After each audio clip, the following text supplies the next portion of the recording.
কিরে ভাই এবার কাকে ভোট দিচ্ছিস? অনলি টিএমসি, বিজেপির কোনো খাওয়া নেই। টিএমসি? আরে বিজেপি কে দে, অন্নপূর্ণা ভান্ডার দেবে।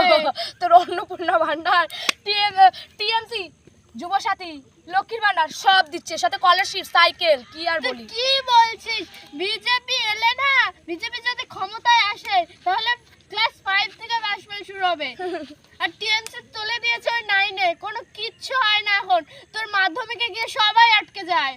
আটকে যাই তো কি, বিয়ে হয়ে যায়, বিয়েটা খেতে পারি তো না, তোর আর কি। হ্যাঁ, এটার জন্যই তো টিএমসির বড় বড় লোকেরা আর তোরা সব এক, যারা যারা টিএমসি করে সব এক। হ্যাঁ, গিয়ে দেখ, টিএমসি করছি দেখে একটা ঘর পেয়েছি, তোরা তাও তো পাসনি। হ্যাঁ, এবার তো টিএমসি ঘর দিয়েছে, বিজেপি এলে তো বিল্ডিং দেবে।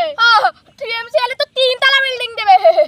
তুই আর কি জানিস, বিজেপি কে ভোট দিব না, 3000 করে পাবি স্কলারশিপ, বাদ বিজেপি কে দেব না, স্কলারশিপ বেড়ে যাবে। ওই সবাই চুপ কর, সবাই টর্চ লাইটে ভোট দিবি। আরে ভাই, টর্চ লাইটে ভোট দিয়ে আমাদের লাভটা কি? আরে টর্চ লাইটে ভোট দিলে টর্চ লাইট দিবে, তাও টর্চ লাইটের আলো দিয়ে গরু তুলতে পারবো। হ্যাঁ, তুই তোর গরু নিয়ে থাক। ওই শোন, হ্যাঁ। বাদ দে তোদের খেলা, তোদের ওই পার্টির খেলা। আমি বলছি গিয়ে আরসিবির খেলা দেখ, জিতে টর্চ লাইট যাবে। দেখিস তুই, এই ভাই, টর্চ লাইট তুই দেখ।